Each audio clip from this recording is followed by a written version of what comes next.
school, and then to develop it, and then to go through about 6 different editions of it before you felt happy with it. But we've just come from Shippensburg speaking on this topic, and so I think you get the better deal of that one, because you get a little chance to refine something when you've given it once. You go through it and sort of see what you didn't need to say and things that maybe you should have emphasized. So here we go.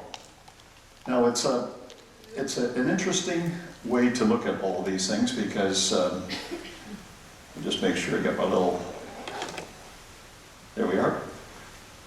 It's a matter of looking at these classes in progression.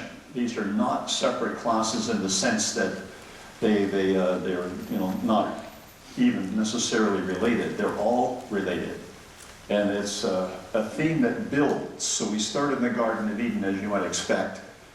And then we want to talk about the enormity of sin in class 2, which is pretty well evident from the word enormity.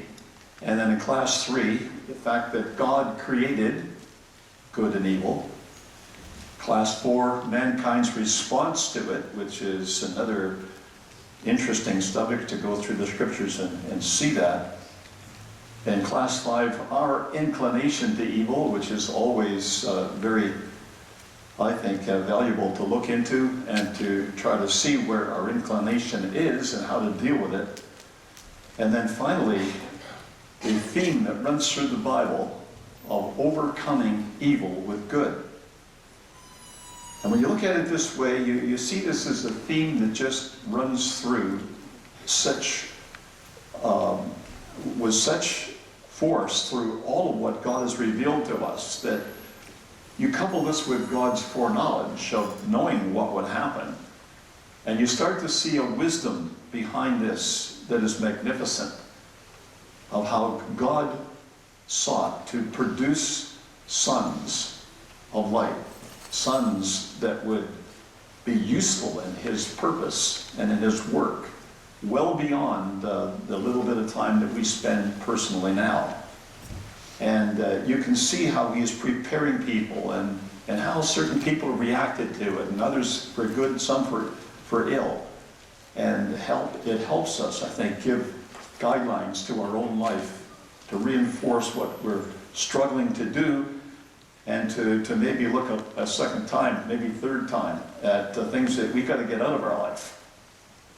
Because God's trying to eradicate evil, even though he uses evil to produce good. That's our idea. Now I want to start off with this little quotation, followed by a few verses in the same chapter, 2 Corinthians chapter 10, verses 1 and 2. Because it's a little section of Corinthians that is hard to put in place, especially when we apply it to ourselves. So it is stated there in verse 1, "Now I, Paul, myself beseech you by the meekness and gentleness of Christ, who in presence am base among you, but being absent am bold towards you. But I beseech you that I may not be bold when I am present, with that confidence wherewith I think to be bold against some, which think of us as if we walked according to the flesh." That seemed to really touch a nerve in the apostle's mind, that people were accusing him of walking in the flesh. And so when you go to verse 3 and you follow it to the end of verse 6, you see how the apostle reacts to that. And I think it's quite a magnificent set of verses, which we will not forget any of our classes. Those verses in 2 Corinthians 10, verse 3 to 6. Because what it tells you and it tells me is that whether we're old or whether we're young, whether we're male or whether we're female, whether we're just new in the truth or whether we've been in there for a long time, whether we're in good health or whether we're sick, we're all at war. And what may seem even stranger is that we may know still people who were conscientious objectors, maybe even ourselves at one time had to stand up and say we would not go to war. We would not take up the sword against other nations or against other people, or even be in the policing of the various cities and the places that we have to deal with in this world. But when you read this passage, you can't mistake the apostle's argument that we are in a war. Because you see in verse 3, though we walk in the flesh, we do not war after the flesh. So it's acknowledging immediately that we're in a war. And then he goes on to say the weapons of our warfare are not carnal or fleshly, but mighty through God to the pulling down of strongholds, casting down imaginations, and every high thing that exalteth itself against the knowledge of God, bringing into captivity every thought to the obedience of Christ, and having in a readiness to revenge all disobedience when your obedience is fulfilled. So it's obvious that the apostle is using the terms of warfare to describe our walk in the truth. And he's not leaving any of us out. Like even in your sick bed, you can't forget this set of verses or this idea that the apostle is laying out before us. So, war in verse 3, you got warfare in verse 4, you got the structure of war and casting down and pulling down. Those are demolition terms. Every high thing that exalteth itself, so you're looking at things that you need to deal with, bringing into captivity, readiness to revenge, they're all terms of warfare. So it seems to me, and it did when I first was thinking of this, that we need to put some flesh on this. Like we really need to understand, how is it in our life that we would ever do those things?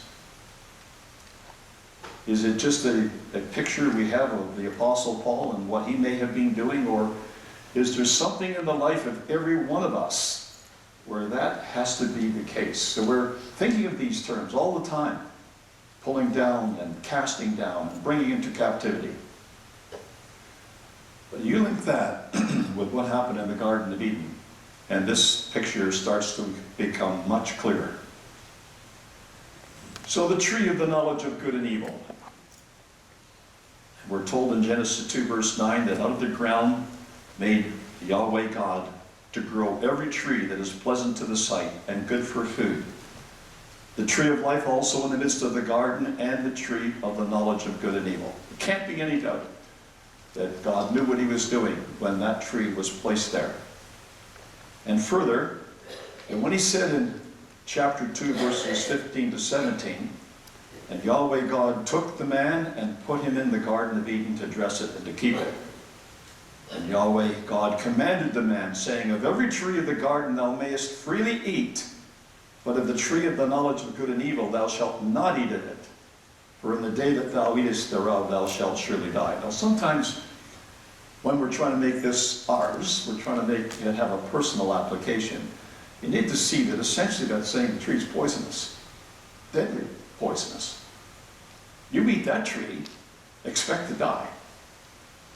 Because sometimes we look at it as, well, it's just one of the commandments that God gave, and that's, if you eat that, you're going to die for breaking the commandment.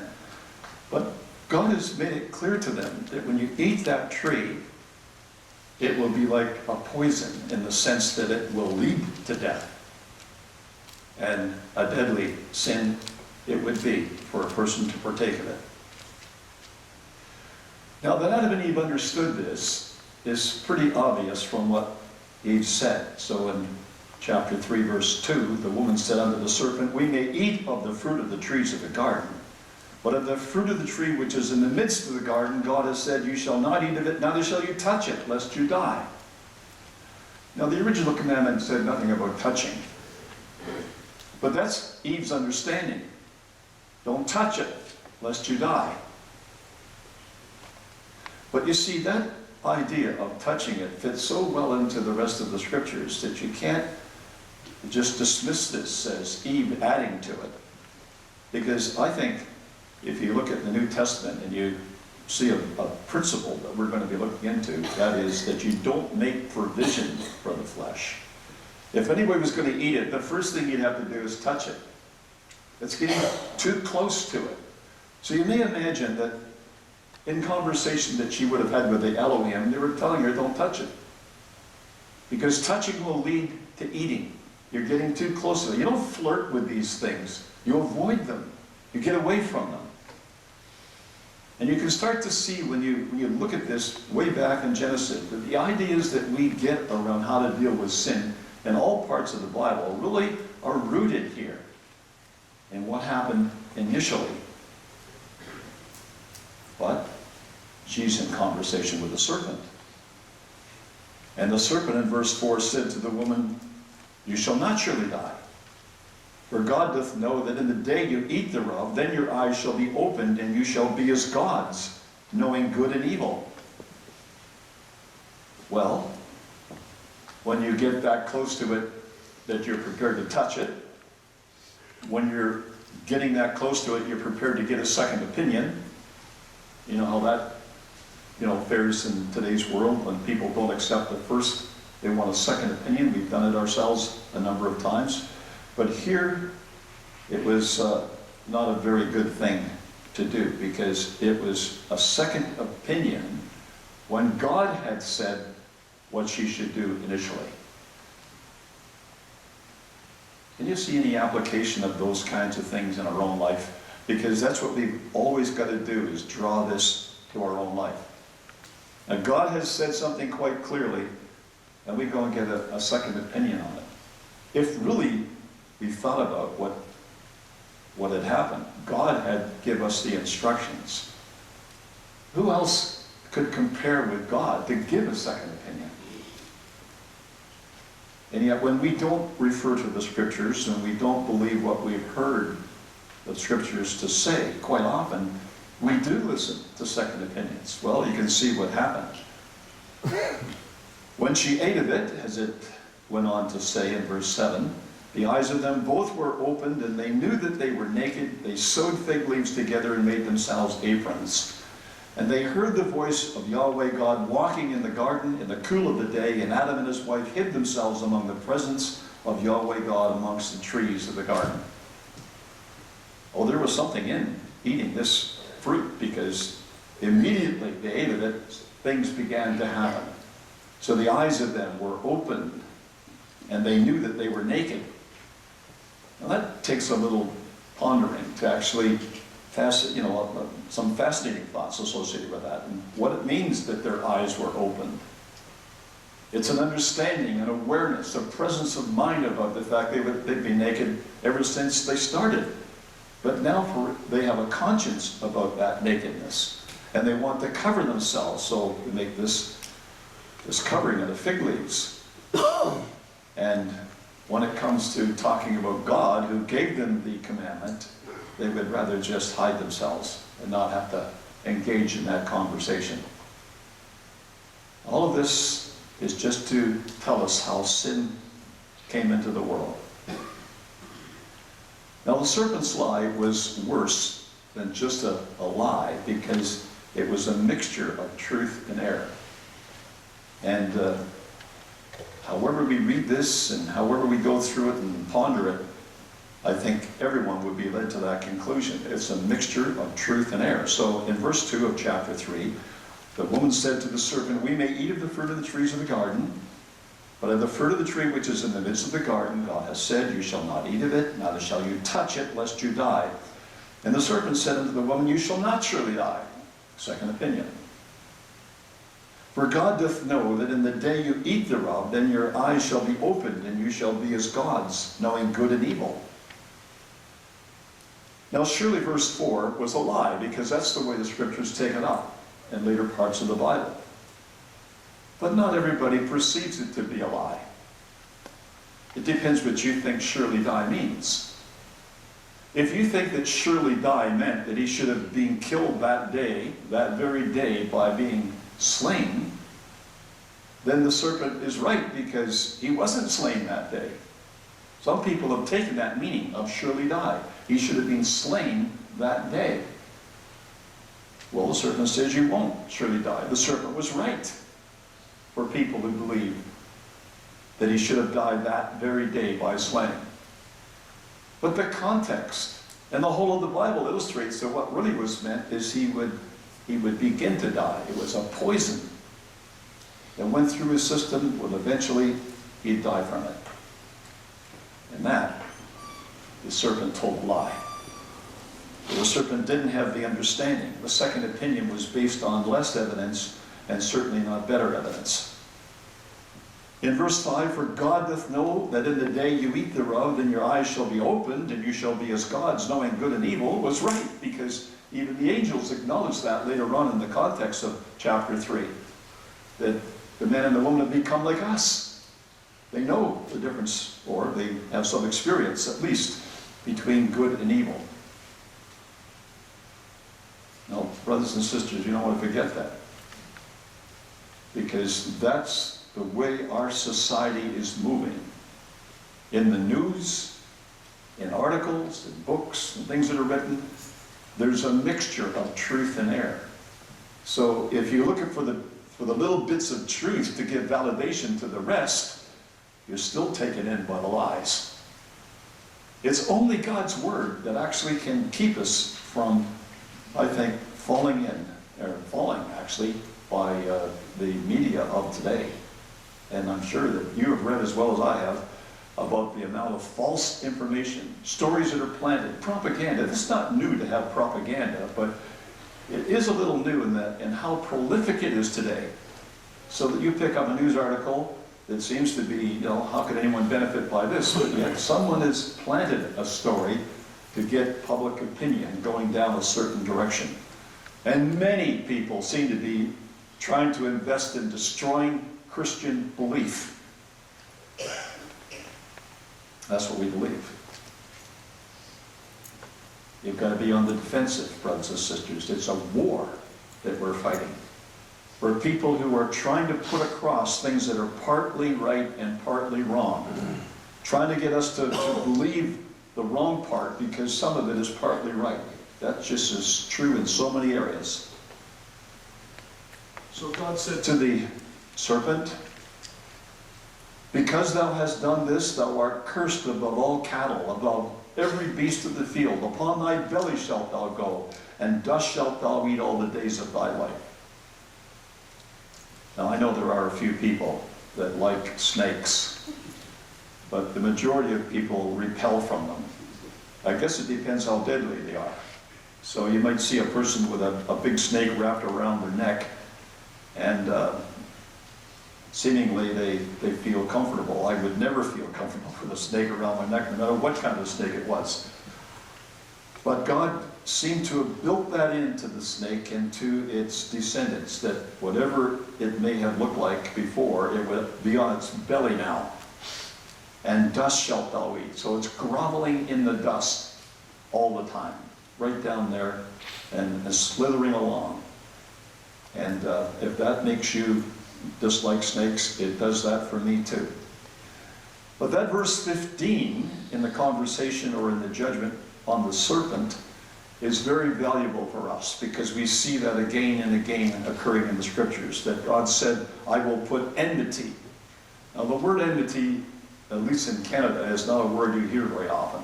You don't hear it from the platform, you don't hear it in public very often. So we might not really feel the idea of what enmity is. It's hostility. Hostility between thee and the woman. So if a woman is really upset because she sees a snake, well, I mean, that's what we see this idea to be, that there's hostility between thee and the woman, and between thy seed and her seed. How much more in a figurative sense to match what the Bible is really trying to address. It shall bruise thy head, thou shalt bruise his heel. So we see prophecy being extended right away in terms of what happened in the garden. In terms of Eve, it says and acknowledges that she succumbed to temptation. So we see the way of temptation laid out right very quickly in the scriptures. The woman saw that the tree was good for food, that it was pleasant to the eyes, a tree to be desired to make one wise. She took of the fruit thereof and did eat, and gave also unto her husband with her, and he did eat. And interestingly enough, when we come to the Apostle Paul's view on sin in Romans chapter 7, or 6, 7, and 8, we see the idea that when a law comes into place, then people seem to think, well, now, we got to do something about it. That's how sin is initiated, by the fact there's something you can't do. I hope that's not the way people react to all the things that we read or listened to this morning in the announcements. But that's the human side of us. That's the fleshly side of us. So you might expect that in some cases where people haven't really made much of a discernment between what's right and wrong and what's fleshly and what's spiritual, that might just be an enticement to them. So she saw that it was good for food, pleasant to the eyes, desired to make one wise, and seemed to forget all about the fact of the commandment of God. Don't eat of it, it's poisonous, it will kill you. So she took the fruit thereof, and did eat, gave to her husband with her, and he did eat. Now James, as you probably already thought in your mind, because you get that right out of that record in Genesis, sees that is the problem that has gone right through all the characters of the Scripture and continues on because it's rooted right in us. James 1 verse 13, let no man say when he's tempted, I am tempted of God. God cannot be tempted with evil, neither tempteth he any man. But every man is tempted when he's drawn away of his own lust and enticed. And when lust hath conceived, it brings forth sin, and when sin is finished, it bringeth forth death. So Christadelphians probably one of the very few denominations that really look this way at sin and at the problems that get us into sin. See it in verses 14 and 15. But there's a bigger problem behind this, and we're going to spend a fairly large part of the class just on this concept, in fact, in these 3 verses. Because we need to sort out what it means that when let no man say when he's tempted, I'm tempted of God, for God cannot be tempted with evil, neither tempteth he any man.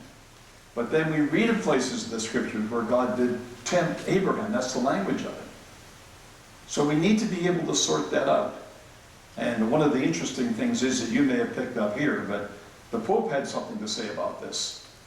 And in his wisdom, he said that the Lord's Prayer really needs to be changed because temptation is not God. That's the devil. That's Satan. That's his department. God would never do this. So when we see those kinds of challenges, let us accept the challenge and see whether the Bible really does pan out in that way. So we're going to be coming back, Lord willing, to those 3 verses.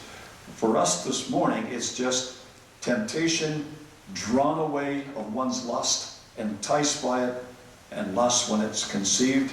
Very interesting word that it should use, conceive in that sense. But it brings forth sin, and sin when it is finished brings forth death. So even in 2 Corinthians chapter 11, verse 3, we see this point being made.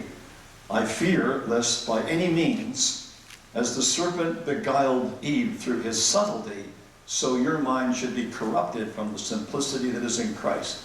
And that New Testament content is quite helpful because you can see that there was subtlety involved. The serpent had mentioned things to Eve that she couldn't reason through. That's the idea of a second opinion, especially one that's got part of it's true and part of it is in error. And what it did, it corrupted, or it eroded, or it defiled the conscience of Eve from the simplicity that was in Christ, just a simple commandment that she was supposed to keep. And it says in chapter 3, verse 16, that unto the woman he said, I will greatly multiply thy sorrow and thy conception. In sorrow thou shalt bring forth children, and thy desire shall be to thy husband, and he shall rule over thee. Now we have to understand this, brothers and sisters. It's not that it's just up for grabs as to what this means. It's what it says. I will greatly multiply thy sorrow and thy conception. In sorrow shalt thou bring forth children, and thy desire shall be to thy husband. So there's a number of people wondering where Cain got his wife from. And have come up with this idea that it must have been from some other living species, the hominoids or something, because they couldn't figure out how he could get his wife. Don't you realize, or I'm sure you do realize when you think about this, that when he says, I will greatly multiply thy sorrow and thy conception, and a woman lived maybe as long as Adam did, 900 years. And if she was fertile with the sense of being able to conceive and have children for 300 years, can you imagine the number of children she may have had? Just 300 years. Because this was part of what God said was her judgment. And we're going to get into the class being led by a little bit of a quotation from Alpha's Israel to illustrate how this goes together. That I will greatly multiply thy sorrow and thy conception. In sorrow thou shalt bring forth children. So a little more is coming up on that. But then the Bible goes on, as the Bible always does. I mean, God has reached out to people to save them. So he says in verse 11 of 1 Timothy chapter 2, let the woman learn in silence with all subjection. I suffer not a woman to teach, nor usurp authority over the man, but to be in silence. Adam was first formed, then Eve. Adam was not deceived, but the woman being deceived was in the transgression. Notwithstanding, she shall be saved in childbearing, if they continue in faith and agape and holiness with sobriety. Now, to understand that, I'll just say a couple words, because it's coming up later on. We put a little more time into this. But I just think we believe it for what it says, she'll be saved in childbearing. So people quote to you, well, what do you do with a woman that never has any children? Well, we really don't govern things by the exception, because most women do, sometime in their life, bear children. And I think that is the sense in which that's taken up, that really your salvation would be in childbearing. And we have to see that in a context that we're still building. Unto Adam, well, he hearkened to the voice of his wife. So God says in verse 17 of chapter 3, because thou hast hearkened unto the voice of thy wife, and hast eaten of the tree of which I commanded thee, saying, thou shalt not eat of it, cursed is the ground for thy sake. In sorrow shalt thou eat of it all the days of thy life. But it's interesting to see that he says, because you've hearkened to the voice of your wife. Well, in a sense, even though there's nothing in the record to suggest that Adam was listening to the serpent, and that he was in conversation with the serpent, he certainly was with his wife, and his wife was offering him a second opinion. You know, partake of the fruit with me.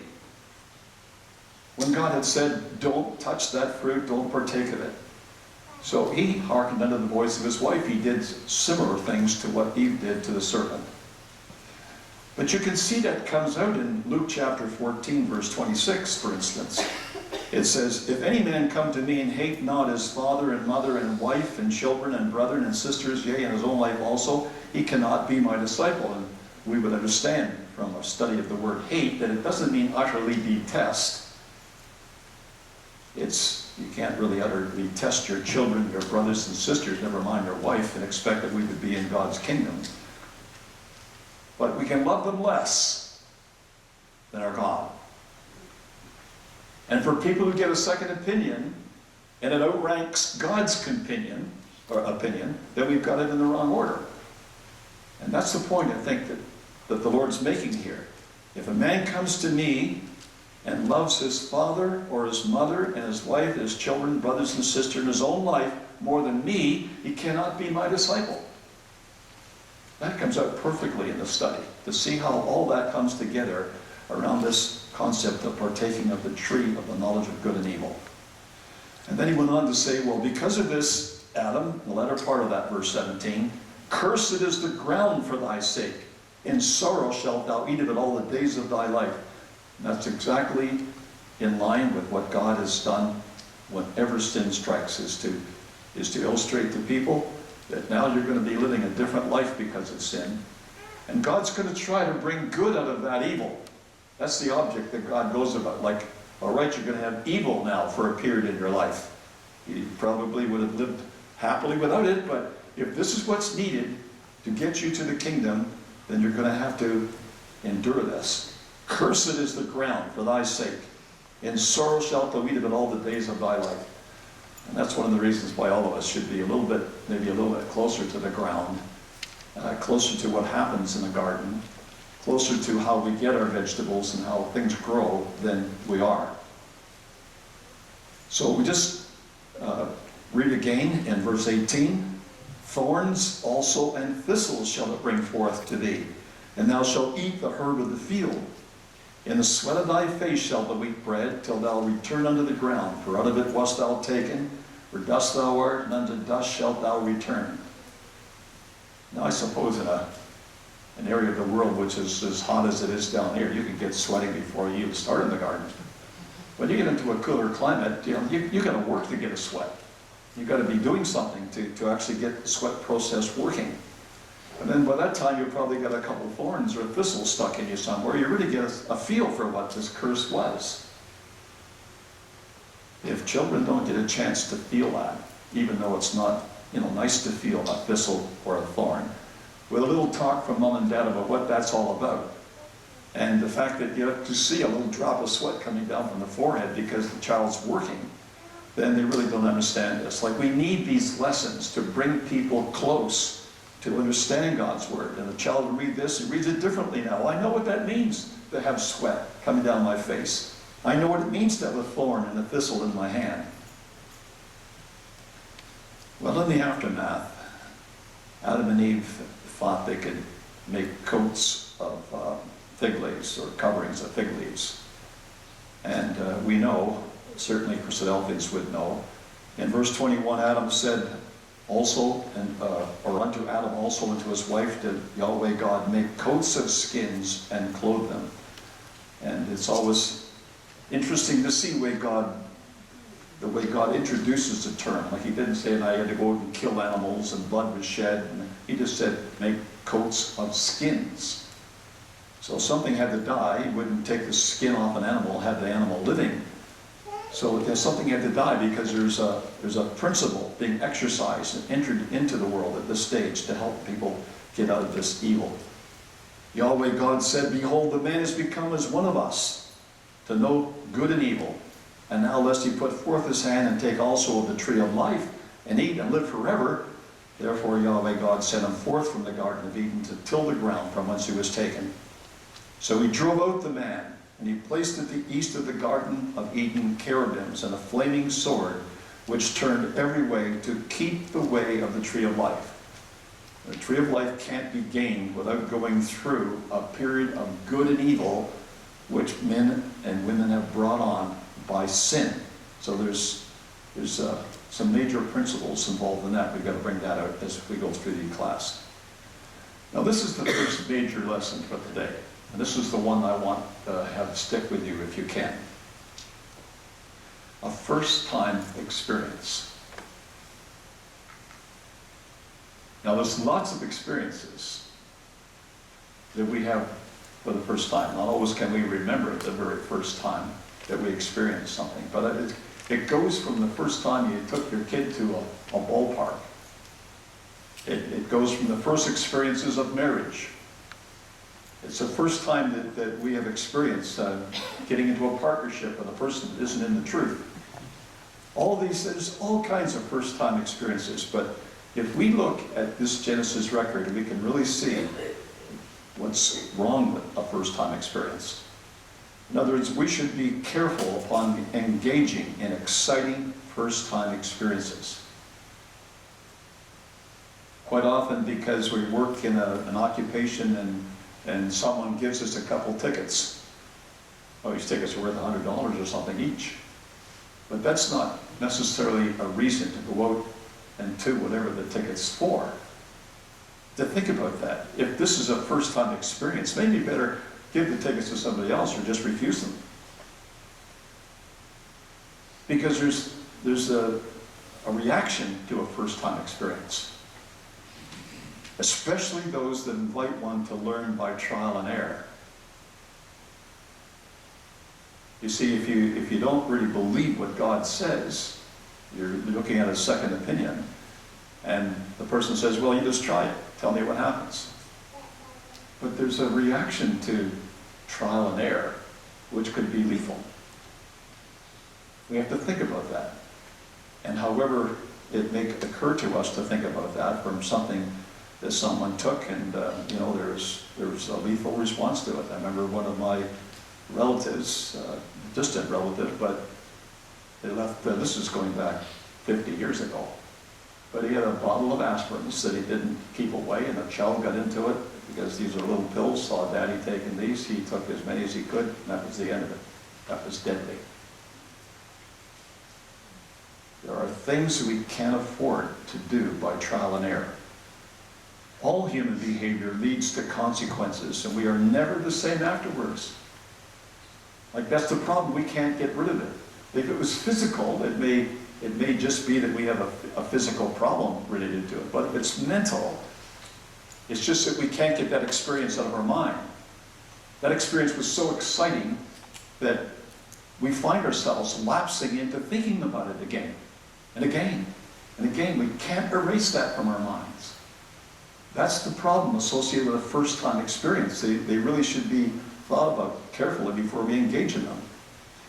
Our experiences cannot be entirely forgotten, especially those that were pleasing to the taste of the natural man, because we not only can think of it, we can maybe smell it, we can taste it, like all those memories come back as well.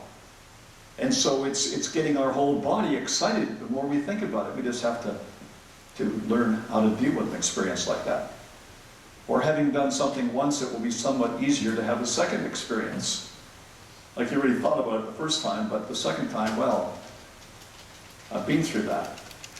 And if it's sinful, that's going to be a problem for us. It leads to even worse behavior. It might lead to addiction and completely change our life, so that we have to think about those things. It's interesting that others having a first-time experience may cause them to fall from divine favor. Like when you take your child to something, you think, oh, it's a nice experience for people. You go there and you have all this fun. But the child might think, hey, this is just wonderful. I want to go again. It's costly. But all those things, I think, stem from Eve and Adam having a first-time experience they could never get away from, never forget, and never would the curse that God put on them be relieved in their life. That's the way we find sin entering into the world.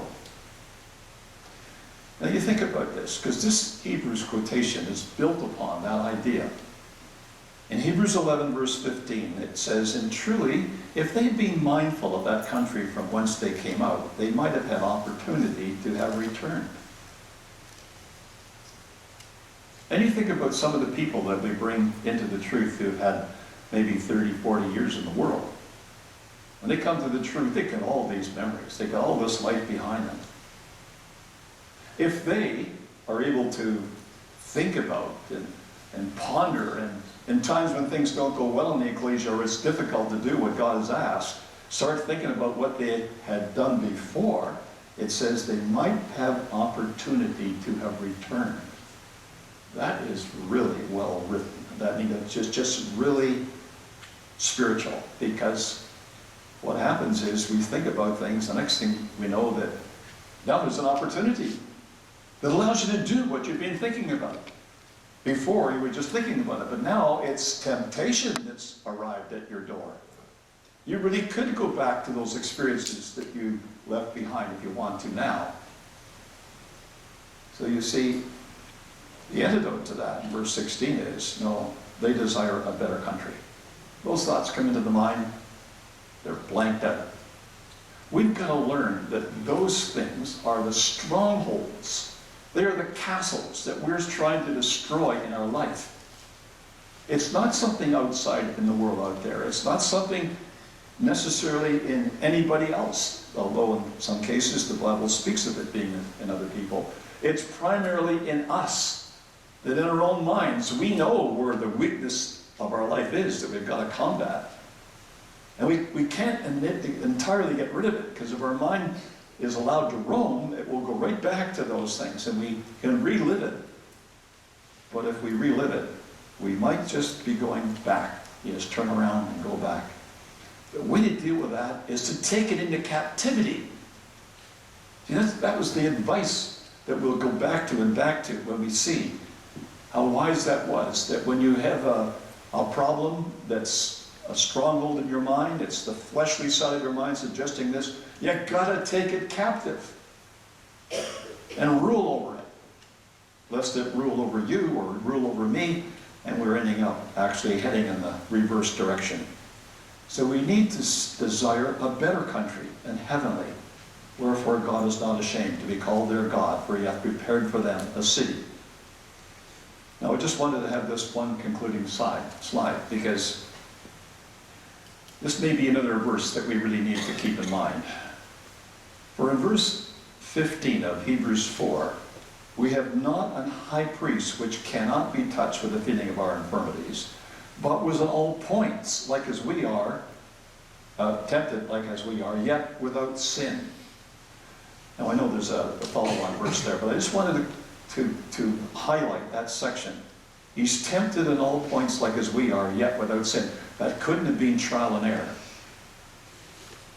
Now we don't have time to develop that idea, but it can be developed around the idea of the scientific method, which our students learn, maybe we learned it in school, that the way you approach science is through the scientific method. You set up a hypothesis, you go through, seeing how it works out, and if it doesn't work out, then you come back and you adjust it until you go through several iterations till you either abandon it altogether or you found what you're looking for. Well, Jesus didn't learn that way. He couldn't have learned that way and be without sin. He had to engage these ideas and remove them from his mind before he ever got into them. That's a much more difficult way to deal with life. But that's how Jesus did it without sin. And how, if we are structured to think that way, how much better we are off. And if we fail in it, then of course verse 16, we come boldly to the throne of grace that we may obtain mercy and grace to help in time of need. And we'll leave it there, Lord willing, break it, and build up again on that tomorrow. Thank you.